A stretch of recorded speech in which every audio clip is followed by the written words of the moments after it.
this video, we'll go over how to create your own custom decals. Have you ever wished to create your own decals because, like me, you're freehand's worse than the economy is right now? It's actually quite easy to do. You'll just need to know where to start and know ahead of time what you might be getting into. So let's get the show started. What you'll first need is a printer. I know it's a novel idea, but to print out your own decals, you need to have a printer. This can be an inkjet printer or a laser printer, and if you want to print color decals, your printer must be a color printer.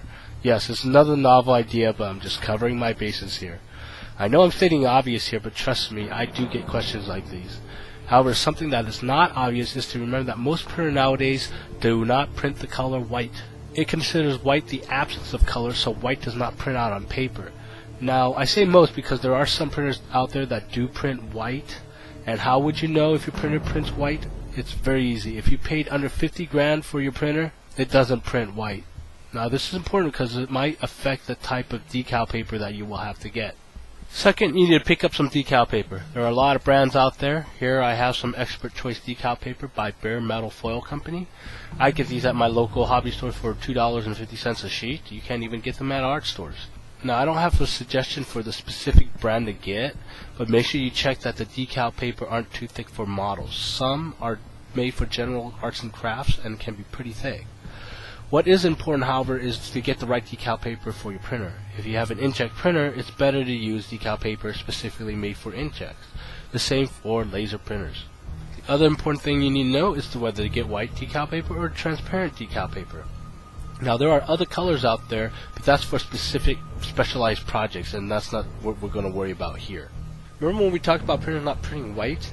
This is why I wanted you to remember this. Since white isn't being printed, your colors will come out transparent. So if you print transparent colors on a transparent background, you might not be able to see the image if you apply the decal on a dark area. It will be quote-unquote faded, or not being able to be seen at all. If you print your decals on a white decal paper, you'll be fine. However, you'll have to really kind of write it up to the image when you cut it out of the decal sheet. This is why I keep both on hand. If I know I'll be applying the decal to a very light color surface, I'll use the transparent decal papers. Otherwise, I'll print it out on the white decal sheet papers and spend the next few days cutting out decals. I'm exaggerating, of course. Here's a good example. I printed this Space Wolf image on the transparent decal paper. The weathering I did on the tank faded just a tad, but most of what is faded that you see here is how transparent it turned out on the light gray-blue surface of the tank. If the tank surface was white, the image would be much, much brighter. Once you get the image you want to print out as decals, you need to first get it set up. Now, the decal paper is usually 8.5 by 11 inches, so you want to make sure to fit as many images on one sheet as you can so you don't waste decal paper. I use Photoshop to set up all my images and print them out.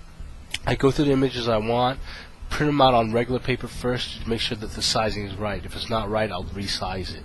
And then when I'm done, I'll print it out on the decal paper. Now, not everyone has Photoshop.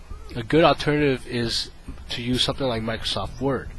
Make a table with many cells and then put all your images in those cells and just have at it.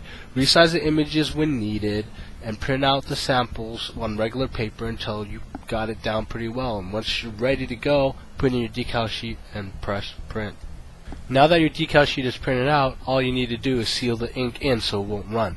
You simply spray on a couple thin layers of gloss coat. This can be out of an airbrush or an aerosol can.